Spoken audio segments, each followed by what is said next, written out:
भैया जी प्रणाम। और एक सक्सेसफुल एनाटॉमी एटकॉम के बाद एक बार फिर से हम जा रहे हैं वापस कुछ नई और वैल्यूज सीखने। पर इस बार बारी है बायोकेम डिपार्टमेंट की, और हमारे प्रोफेसर्स की काइंड गाइडेंस में हमने बनाया है एक और स्किट शो, जिसके द्वारा हम काफ़ी चीज़ें सीखे भी और काफ़ी चीज़ें सिखाने भी जा रहे हैं। और इस स्किट के माध्यम से आप क्या सीखने वाले हैं वो हम जानेंगे एक कॉन्वर्सेशन से, जो कि मेरी एक दोस्त और हमारे प्रोफेसर के बीच में है। तो चलिए चप्पल पहन लीजिए, कैमरा रेडी है, आइए सुनते हैं पहले हमारे प्रोफेसर की बातचीत मेरी एक दोस्त से, और फिर चलते हैं लेक्चर हॉल F में बड़ौदा मेडिकल कॉलेज के। Good morning ma'am. Hello dear Nidhi and other my all students. तुम सब लोगों को क्वेरी होगी कि आज एक्चुअली क्या होने वाला है। तो एक्चुअली आज एटकॉम का सेशन है। So NMC has started this AETCOM session since 2019, और उसका एम ये रहा कि आजकल जो मेडिकल स्टूडेंट्स हैं उनको जनरल छोटी छोटी चीज़ों के बारे में भी पता नहीं है कि एटीट्यूड है, लाइक बिहेवियर है, और हमारा एथिक्स है, और कम्युनिकेशन है। Specially like in our medical field communication जो है वो बहुत ही इम्पोर्टेंट एस्पेक्ट है। यदि तुम्हें ये एक कोट पता होगा कि डॉक्टर यदि आधी पेशेंट की बात सुन ले तो पेशेंट को आधा बीमारी तो वैसे ही चला जाता है। तो किस तरह से पेशेंट के साथ कम्युनिकेशन करना है even with his relative, that is very important.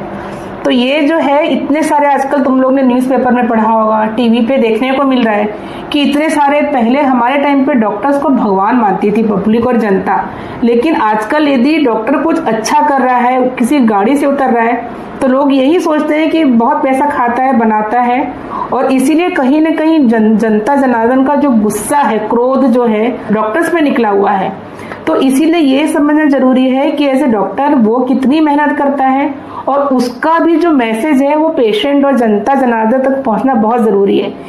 तो यदि डॉक्टर थोड़ा सा यदि अपने एटीट्यूड बदले टुवर्ड्स पेशेंट और उसके रिलेटिव्स के लिए, तो शायद आजकल जो इतने सारे लिटिगेशंस जो कोर्ट में हो रहे हैं, आपस में जनता का जो विश्वास है डॉक्टर की तरफ कम हो गया है। तो ये सब लिटिगेशंस देख के और लोगों का जो ट्रस्ट है डॉक्टर से आजकल बहुत कम हो गया है। तो एनएमसी जो अपना है दिल्ली में है, नेशनल मेडिकल कमीशन, उन्होंने सोचा कि जब मेडिकल स्टूडेंट 5-6 साल के बाद डायरेक्ट पेशेंट के कांटेक्ट में जाता है तो वो जीरो से स्टार्ट करता है कि मैं पेशेंट के साथ क्या बात करूं, किधर से करूं, इस। तो उनका ये आइडिया था कि क्यों ना एटकॉम एक छोटा सा टॉपिक लाया जाए जिसमें general attitude, ethics and communication with patient सिखाया जाए। तो शुरू से ही जो स्टूडेंट्स रहे, खासकर मेडिकल स्टूडेंट, वो मोटिवेटेड रहे, जाके देखें। तो उसमें उन्होंने स्टूडेंट्स के लिए कुछ और हमें गाइडलाइंस दिया। That covers the basic primary things, patient and it's communication with doctor, और vice versa, doctor and its communication with patient as well as his relatives। तो एक्चुअली इस सेशन के माध्यम से हम टीचर्स स्टूडेंट्स को बताने की कोशिश कर रहे हैं कि भले ही आप लोग फर्स्ट ईयर में हो, पेशेंट से डायरेक्ट पाला नहीं भी पड़ेगा, क्योंकि अभी आप लोगों के सेकेंड ईयर में ही पोस्टिंग शुरू होने वाली है, जहां पर आप पेशेंट को एनसीओटी में, ट्रॉमा में और कैजुअलिटी में जाके देखने वाले हो। तो एनएमसी के हिसाब से I think this is very excellent idea कि क्यों ना बच्चों को शुरू से ही मोटिवेट और इंस्पायर किया जाए कि पेशेंट को देखो। कभी कभी पेशेंट डायरेक्ट हिस्ट्री नहीं दे तो आपको उसको कॉन्फिडेंस में लेकर किस तरह से उसका विश्वास गेन करना है और हिस्ट्री निकलवानी है।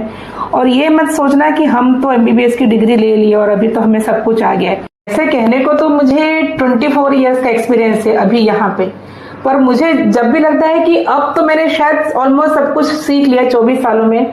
हर बैच के स्टूडेंट मुझे कुछ नया ही सिखाते हैं, तो मुझे लगता है कि ऐसा नहीं है कि मैं टीचर हूं तो मुझे ही सब कुछ आता है। तो उसी तरह से जब हम जाएंगे, अब पेशेंट्स के साथ कम्युनिकेशन करेंगे, तब हमें ही देखने को मिलता है कि patients are actually our teacher, और वो ही आपको कई चीजों को सिखा देते हैं। पर what we need is sympathetic ears only, और एम्पैथी बहुत जरूरी है। और व्हाट इज एम्पैथी, कि यदि मैं उसकी जगह होता तो क्या मैं ये कर पाता, ये फीलिंग कर पाता।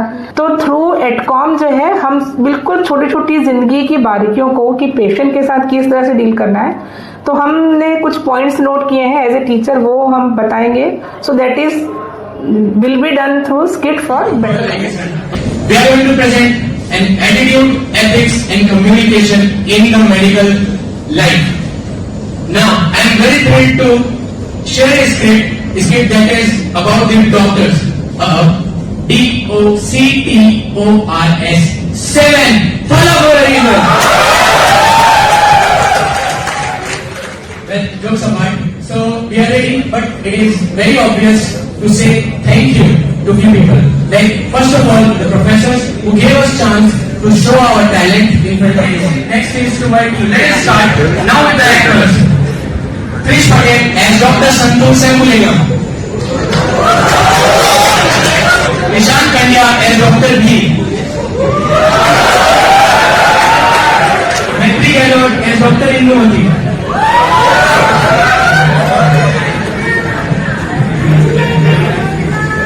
Milen Patel as Dr. Talia.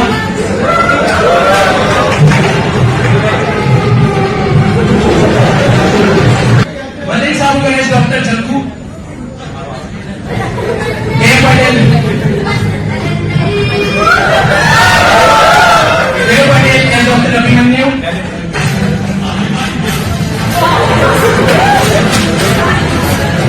Adarsh Raj as Dr. Raju. Saurav Anand as Dr. Jian.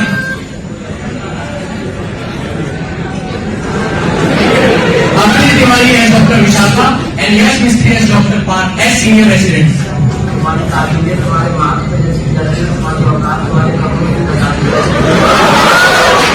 Patients and relatives, Paul Popat, Varda Mehta, Sarita Rathod, Darshika Gera.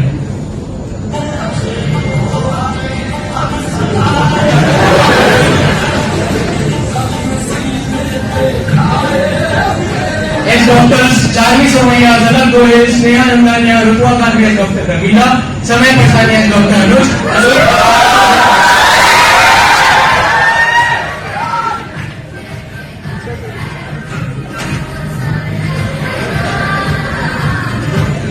Yashvi Parik as Chutki,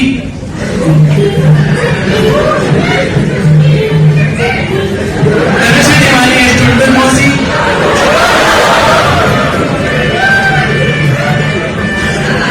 Lavanya Parmar as Niharika, most talented Anand Singh as Kirmana,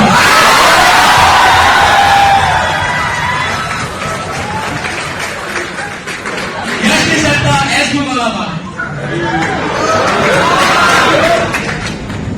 नमस्ते, सत श्री अकाल आदाब।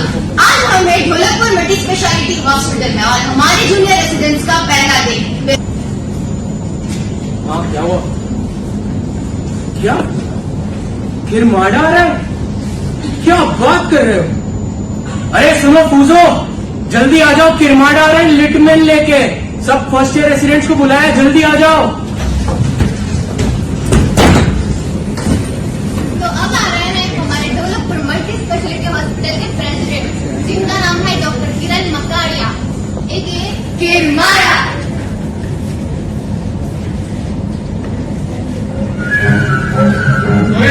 हम आगे निकल जाए, फिर भी इनको पसंद है। ऑल ऑफ यू मेरे पीछे चलो। प्रेसिडेंट आया है, गुड मॉर्निंग होता है। Good morning sir. Yes, what is this? Sir, yes, Sir, this is an instrument which has two ends. The first is used to auscultate, which is placed over the chest. The second has two earpieces, which is used to hear the heartbeat and the breath sounds. Wrong, idiot. पूरी रामायण सुना दी और ये तक नहीं बताया राम कौन है। ऐसा डॉक्टर बनेगा तू? पैदा ही नहीं रहा तेरा, अभी से किताबी कीड़ा बनकर बैठा है। Don't want this again. This is request sir उसको। This is an embodiment of excellence. लाखों बच्चे इसे पाने की उम्मीद से हर साल हमारे हॉस्पिटल में अप्लाई करते हैं and only the best and among them are selected. आप बहुत खुशकिस्मत हो, you are the best and जो उन लाखों को धक्का मारकर आज यहां तक पहुंच पाए हो, डॉक्टर किरण माकड़िया की स्पीच अटेंड कर रहे हो। You are very blessed. Always remember, life is a race. अगर तेज नहीं चले तो कोई तुम्हें कुचलकर आगे निकल जाएगा। तुम उन लाखों बच्चों को कुचलकर आगे निकले हो, याद रखना।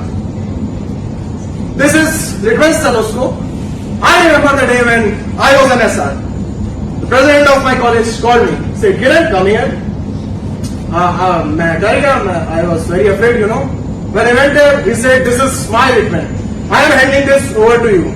इन फ्यूचर अगर तुम्हें तुम्हारे जैसा कोई एक्स्ट्रा ऑर्डिनरी स्टूडेंट मिले, handle this over to him और her, and you won't believe, अपने 35 साल के मेडिकल करियर में I am still searching for next doctor Kiran Makadia. है तुम्हारी बैचलर से कोई? सर वो तो वक्त ही बताएगा। Put your hands down. समझ में नहीं आता, नोटिस बोर्ड पर लिखवाऊं? Put your hands down. नहीं सर, मेरा एक सवाल है। पूछो। मतलब स्टेथोस्कोप तो दोनों ही है, हार्ट बीट तो दोनों में ही सुनाई देती है, इसमें सब खास क्या है? इसमें गाना बजता है क्या? छोड़ो तुम, नहीं हो पाएगा तुमसे। यही क्वेश्चन है तुम्हारा? और आई आ रही है पूरी स्पीच का विश्वास। What are your study problems? I don't want this again. Yes sir, sorry.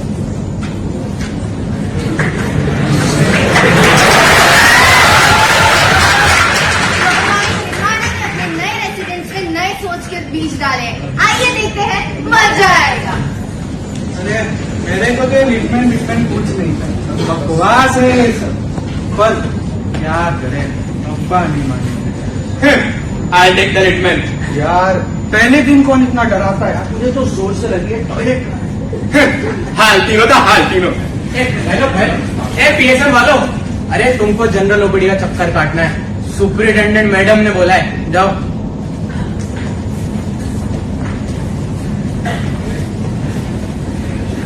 तो आइए अब देखते हैं इमरजेंसी डिपार्टमेंट के नजारे।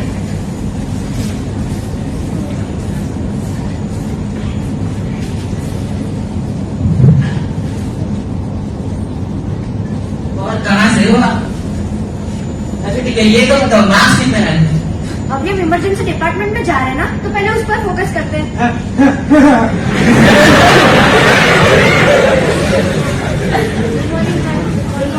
गुड मॉर्निंग, कांग्रेचुलेशन, आपने आधा वनवास तो पूरा कर लिया है, लेकिन अभी तो पिक्चर बाकी है दोस्तों।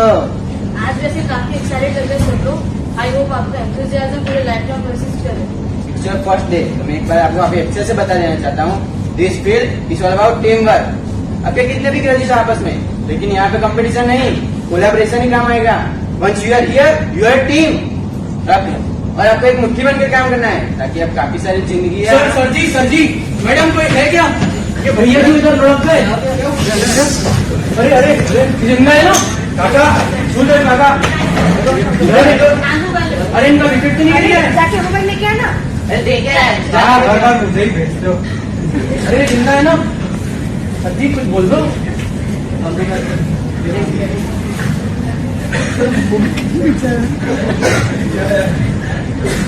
अरे भाई साहब आगे बताओ क्या हुआ इनको? बस धड़कन रुक गई है।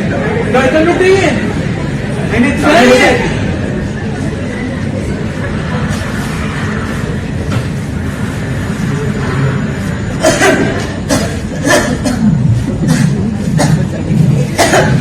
भाई साहब महान आदमी हो यार आप लोग।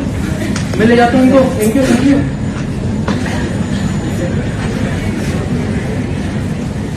हो गई होशियारी पूरी, आता जाता तो कुछ है नहीं, और चले वो सीपीआर देने। सीपीआर देना कोई बच्चों की खेल है क्या? गाइस, अभी ये डॉक्टर पार्थ टीम वर्क और कोलैबोरेशन की बात कर रहे थे, राइट? और अभी हमने इसका लाइव डेमोन्स्ट्रेशन भी ले किया, है ना? राइट, आपने देखा ये नॉर्मल प्रोसीजर जो सीपीआर एक कोई भी लेवल नहीं दे सकता है, उसमें भी हमें फुल कोऑर्डिनेशन की जरूरत है। तो हमें यहाँ पे एक टीम एकजुट बनकर रहना है। तो please guys, stay together and stand for each other. Have a good day guys.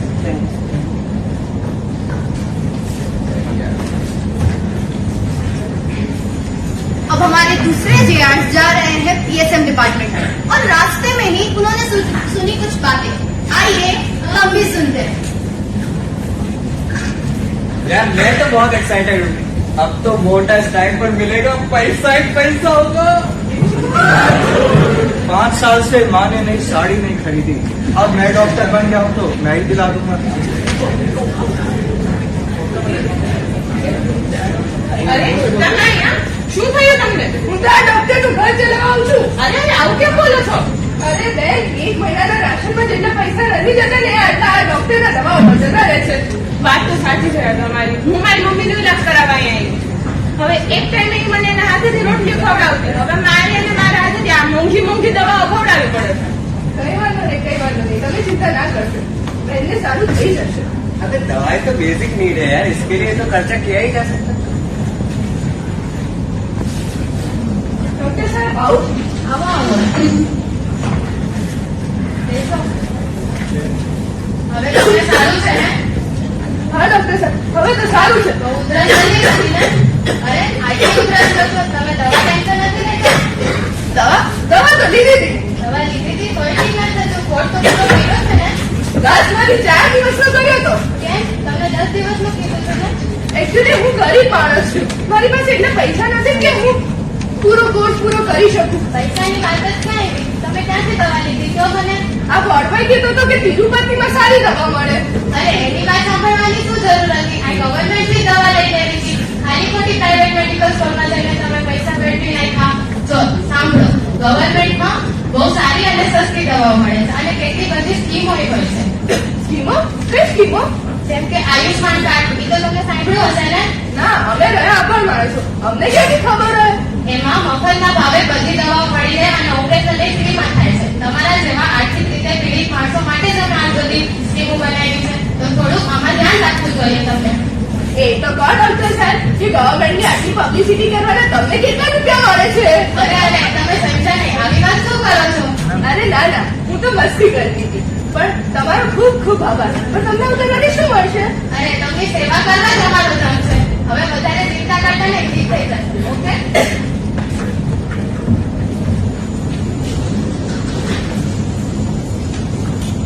ये दृश्य देखकर हमारे तीनों चेयर्स हक्के पक्के रह गए. उनके दिल और दिमाग पर काफी गहरा असर पड़ा. आइए सुनते हैं उन्हीं से. भाई देखा, माँ की सारी से ऊपर भी दुनिया है. और भाई तू क्या हर वक्त मोटे स्टाइपेंड की बातें करता रहता है? अब हम आम आदमी नहीं रहे, अब हम डॉक्टर्स बन चुके हैं. हमारे ऊपर सोसाइटी की रिस्पॉन्सिबिलिटी है, इसलिए हमें थोड़ा सेंसिबल बनना चाहिए. ठीक है, अब ज्यादा ज्ञानी बाबा बनने की जरूरत नहीं है. आगे चलो अब.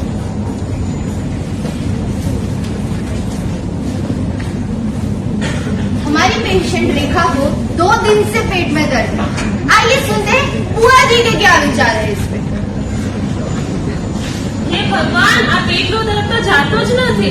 આજથી સારું હોત તો મને ઉપાડી લે. ભગવાન મને બચાવી લો. અરે રે, તું ચિંતા ન કર, મને બધી જ ખબર પડે છે. મારી મામાની છોકરીની સાસુને પણ આવો જ દુખાવો થતો. મને લાગે ત્યાં સુધી તને પણ એપેન્ડિક્સ થયું છે. ઓપરેશનની જરૂર નથી, આ તો ગૂગલે કીધું એ પ્રમાણે કરશો તો તને સારું થઈ જ જવાનું છે. તો મેં તારા મનની શાંતિ માટે એક વાર ડોક્ટરને બતાવી દઈ. ચાલ. नेक्स्ट सीन जनरल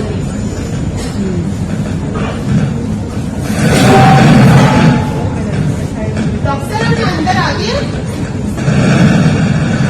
એ સંભળાય છે કે નહીં? અમે અંદર આવીએ? ના ના, બહાર જ રહો. આવો હવે, જલ્દી આવો. જલ્દી બોલો શું તકલીફ છે. નવી બજાર નથી ગઈ અમને. ડોક્ટર, મને એપેન્ડિક્સ થયું છે. એપેન્ડિક્સ? કોણે કીધું એપેન્ડિક્સ? દોડતા થવામાં મને તો આપણે કીધું. આ તો વળી એમ કે છે જાણે બહુ મોટા ડોક્ટર હોય. અને એવરીથિંગ કરતી હોય કરને. એ બેન, હું તમારા ઘરની કામ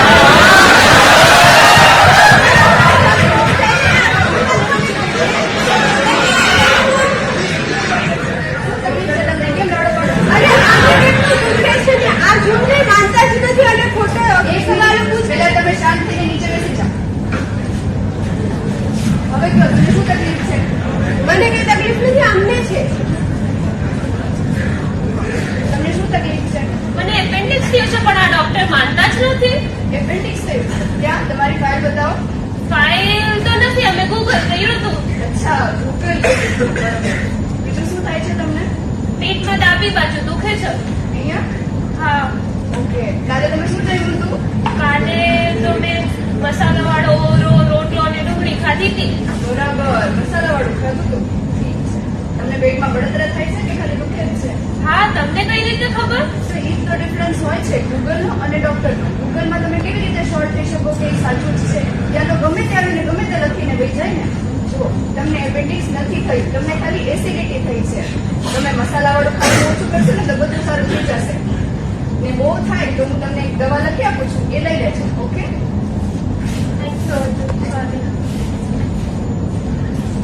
ને બેન તું જરાક તો શાંતિ ધારા અને મને ખબર છે કે તારા જીવનમાં બધું અખડું ખડાલે છે, પણ એનો મતલબ એ નથી કે આપણે ગમે તેમ વ્યવહાર કરશું પેશન્ટ હારે. આમ જો તો ખરી, પેલા ફોન મૂકી દે. જો પેશન્ટ હોસ્પિટલ ક્યારે આવે કે એના જીવનમાં કંઈક એને તકલીફ હોય, કે દુઃખ દર્દમાં હોય, ત્યારે તો હોસ્પિટલ આવે. એને કે તારું મારું મોટું થવાનો શોખ ન હોય. આપણે પેશન્ટ હારે ઓલવેઝ નમ્રતાથી અને સભ્યતાથી જ વાત કરવાની હોય. આપણે એને એમ્પથી આપવાની હોય. આપણે આપણી પર્સનલ અને પ્રોફેશનલ લાઈફને સેપરેટ રાખવાની છે. ઓકે, સમજાય છે? पहले दिन क्या रोलर कोस्टर राइड था यार, मुझे तो लग ही नहीं रहा ये रियल लाइफ सीन है. सही बात है यार, जितना ज्ञान आज एक दिन में यहाँ मिला है उतना तो शायद ये पूरे MBBS में ही नहीं मिला होगा. अरे छोटे बच्चे हो क्या, इतनी छोटी मोटी बातों पे भाव विभोर हो जाते हो. चलो अभी आगे ये PSN वाले रोल नंबर लेके घर पे कॉल कर देंगे. अरे ओ सालू, अभी हमारे MBBS के रोल नंबर कोई थोड़ी है जो कॉल लगा देंगे. चलो ऐसे ही चलते हैं.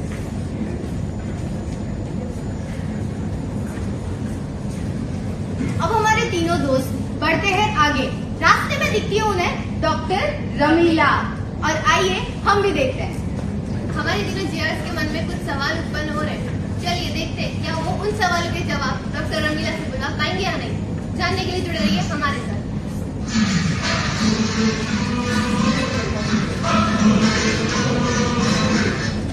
मैं पहला बैठ में लाइन में उभा रहવાનું કીધું તો ખોટી કચકચ કરવા લાગે મારી સાથે. क्या बात कर रहे हो?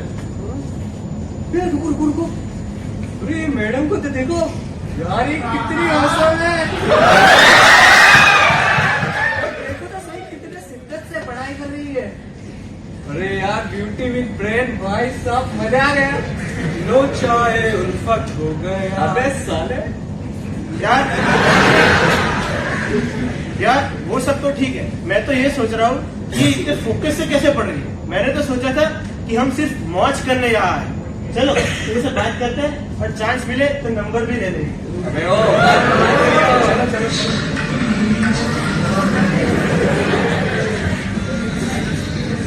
ऐसी सब सिचुएशंस में मैं अपने आप कैसे आगे आ जाता हूँ पता ही नहीं चलता. बता दिया यार. सुप्रभात, गुड मॉर्निंग मैम.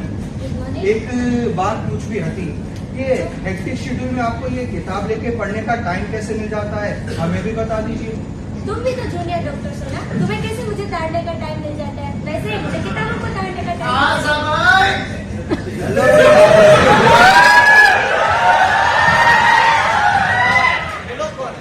कुछ नहीं, पूछे मेरी खूबसूरती की तारीफ कर रहे हैं. Unlike you.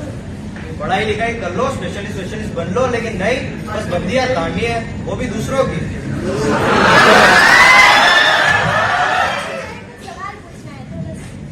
अच्छा पूछो, क्या सवाल है, मैं भी तो सुनूं. सर वो हम तो मैम से बस इतना पूछ रहे थे कि नहीं पढ़ने का टाइम यहाँ कैसे मिलता है. हमने तो सोचा इतने बड़े इंस्टीट्यूट में आ गए, अब हमें पढ़ने की जरूरत ही क्या है. पढ़ाई की तो बात ही मत करना, उससे ज्यादा प्यार तो ये किताबों से करती है. ऐसा कुछ नहीं है, लेकिन लाइफ में वर्क लाइफ बैलेंस तो होना चाहिए ना. और मैम इसमें वर्क लाइफ बैलेंस कैसा? ये बहुत ही मस्त सेटिंग करके रखती है मेरे और किताबों के बीच, पर फिर भी मुझे तो खबर लगती है. तुम लोग सुनो, जीवन में एक मंत्र हमेशा याद रखो. काम के समय मस्ती नहीं भिड़ो और मस्ती के समय काम नहीं. क्या? काम के समय मस्ती नहीं और मस्ती के समय काम नहीं भिड़ो. बहुत सरस मैडम, बहुत सरस.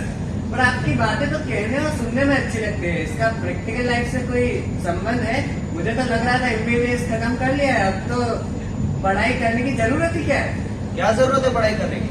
याद है जैसे अभी कोरोना आया था, एक एकदम नई बीमारी जिसे सब बने रहे, इवन अच्छे से अच्छे डॉक्टर्स भी, लेकिन डॉक्टर्स डटे रहे, उन्होंने हार नहीं मानी. अगर वो हाथ पर हाथ रखकर बैठ जाते कि ये तो एकदम नई बीमारी है, हमारे पास इसका कुछ नॉलेज नहीं है, हम आगे क्यों पढ़े, तो क्या हम इससे डील कर पाते और पेशेंट्स की जान कौन बचाता? तुम पूछे. एग्जैक्टली. और इसमें भी कुछ रॉकेट साइंस नहीं है कि why to keep studying in our field. You know, हमारा फील्ड ही ऐसा है, इसमें रोज कुछ ना कुछ नए नए केसेस आते ही रहते हैं. So it is very important to keep studying and studying. और तभी तो कल को कोई पेशेंट तुम्हारे पास आएगा तो तुम्हें ये बोलने की जरूरत नहीं पड़ेगी कि अब इनको सिर्फ दुआ ही बचा सकती है, दवा नहीं.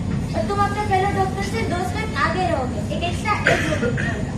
Wow, thank you so much ma'am. आपने तो हमें नए चश्मे जैसी क्लैरिटी दे दी, पर इसे हम लोग कैसे अप्लाई करें आप ये भी बता दीजिए. फॉर एग्जाम्पल कोई डायबिटीज का पेशेंट आया तुम्हारे पास और उसमें कुछ ऐसे एटिपिकल चीज देखने को मिली, तो उसके बारे में रिसर्च करने की उत्सुकता तो होनी चाहिए ना. और इसके अलावा CME, NMO जैसे सारे सेशंस होते हैं जिसमें कि डॉक्टर्स आते हैं और जो भी कोई अटिपिकल केस उन्होंने एनकाउंटर किया होता है उनके बारे में डिस्कस करते हैं। कभी सुना भी है ऐसे ऑर्गेनाइजेशंस के बारे में? नहीं, तुमने कहाँ सुना? इसलिए बोलता हूँ टेम्पररी प्लेजर्स के पीछे मत भागो, रिसर्च के पीछे भागो। रिसर्च सक्सेस जख मार के तुम्हारे पीछे आए। समझे कुछ? रमीला की बात सुन रहे हो? हे प्रभु, हे रामकृष्ण जगन्नाथ, ये क्या हुआ? आप लोगों ने तो हमारी आंखें ही खोल दी। बस मिल गया ज्ञान, अब चलो निकलो, मुझे रमीला को थोड़ा टाइम स्पेंड करने दो। रमीला मैडम कितनी खूबसूरत बातें कर रही थी, बिल्कुल उन्हीं की तरह। और एक तो वो अनुज, सारा मूड खराब कर दिया। भाई बोल मत, तुझे भी पहली बार देखा था तब तू भी वैसा ही था। पर हाँ, एक बात तो है, आज लाइफ लॉन्ग लर्नर बनने की मोटिवेशन मिली है जो आज हमें एक बेहतर डॉक्टर बना सकती है। यार ये सब तो ठीक है, अब जल्दी चलो, पहले दिन ही बाहर निकाल देंगे तो कैसा लगेगा? अब हमारे JRs पहुंच चुके हैं PSM डिपार्टमेंट और ये आ रही है सुपरिटेंडेंट मैडम।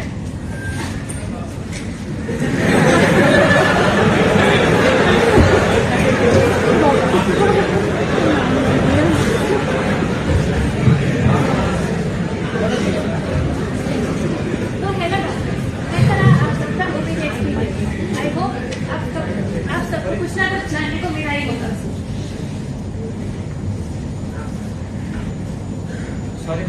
अरे डॉक्टर साहब, क्या हुआ? इतनी देर से कहाँ थे?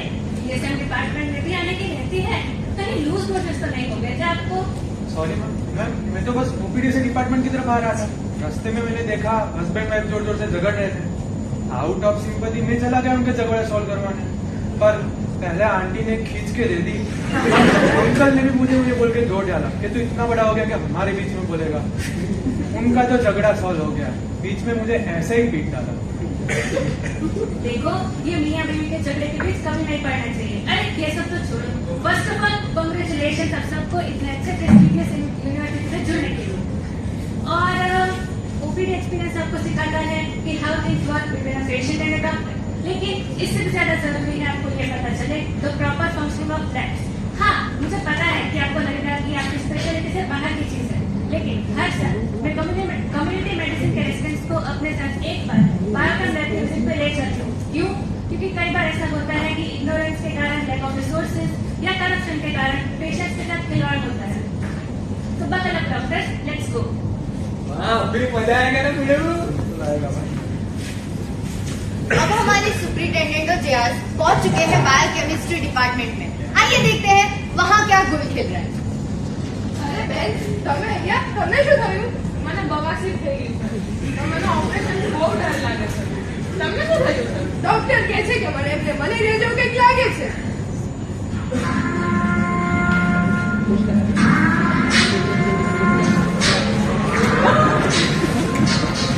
સિંગલ લાઈનમાં જોઈએ, સિંગલ લાઈનમાં. ચાલો.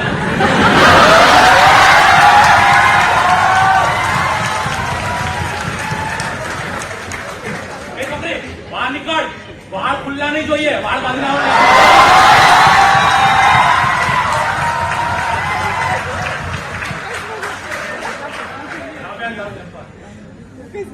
બેન તને દેખાય છે કે નહીં? હે, બહાર મોટા મોટા પોસ્ટર મારેલા છે કે વેક્યુટી ટ્રાન્સપોર્ટ બોક્સમાં જ લાવવાની. ખબર નથી પડતી? હે, એ બધું મારા જોવા માટે મારેલી છે. તમારે તો જોઈને એમ જ લાગતો મસ્ત રંગોળી ચિત્રેલી છે ને. હે, અમારે પર્સનલી બધાને કેવું પડે બેન, ટ્રાન્સપોર્ટ બોક્સમાં, ટ્રાન્સપોર્ટ બોક્સમાં એવું કહેતો ખરું મેં.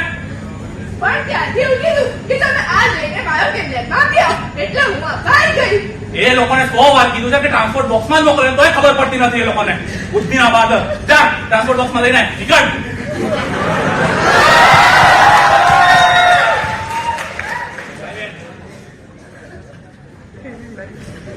આ શું છે યુરિનનો સેમ્પલ ડોક્ટરે આપેલો.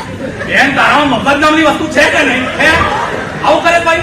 યુરિન કોઈ દિવસ થેલીમાં લવાય? હે, ડોક્ટરે સેમ્પલ આપવાનું કીધું તો સાધન કઈ નતું હોય. ઓ બેન, આર્ગ્યુમેન્ટ ના કરીશ. જા પાછી કરીને નીકળ.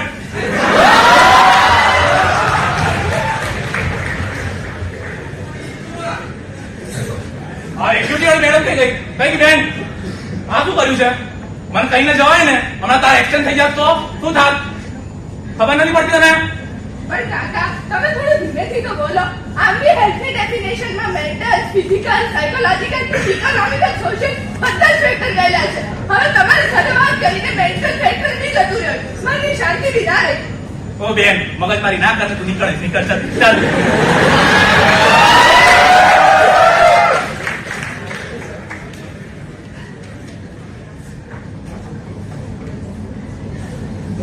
કાકા આ શું ભીખ માંગ્યાના ભેગા કર્યા છે તમે? રોજ કરવાનું આમ ટેસ્ટ લીધી જબર જા દેવાનું એમાં કઈ આપશો પડતી થાય આમ ને આમ કરશો તો તમે રોજ ખાઈ જ પાડી દઈશો. ઓ મેડમ એમ કેમ જવા દેવે હે આ પેશન્ટનો જીવન મરણનો પ્રશ્ન છે એમ પણ બાપલા મરતા હોય. અરે કાકા એકાદ મરતા તો ઘરે ને મરતા આપણે શું? ઓ મેડમ તમે ભૂલી ગયા આપણે શું ભણ્યા હતા કે પેશન્ટનો જીવન પહેલા પછી બસ બીજી વાત હે અગર આની જગ્યાએ તમારો દીકરો તો પણ તમે આમ જ કરે હે આમ જ બાપલા મારવાના હતા. ઓ કાકા તમને ખબર છે કોણ છું? મારા એક સેકન્ડ કરે તો હમણાં ઘર ભેગો થઈ જઈશ અને એથિક્સની તો શું વાત કરે છે વળી? ઓ મેડમ તમારે જે કરવું ને કરી લેજો હું મારા સિદ્ધાંતો પર જ કામ કરતા જે કરવું ખડ લો.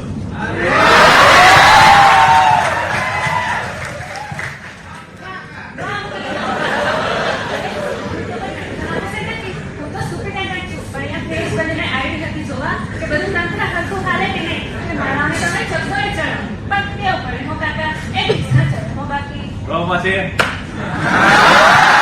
मैं धन्यवाद कहना चाहता हूँ अपने प्रोफेसर्स को जिन्होंने हमें इतनी सारी values as a medical student सिखाई. तो उम्मीद है आपको ये सफ़र पसंद आया होगा. जल्दी मिलेंगे, तब तक के लिए मां नर्मदा का आशीर्वाद हम सब पर बना रहे.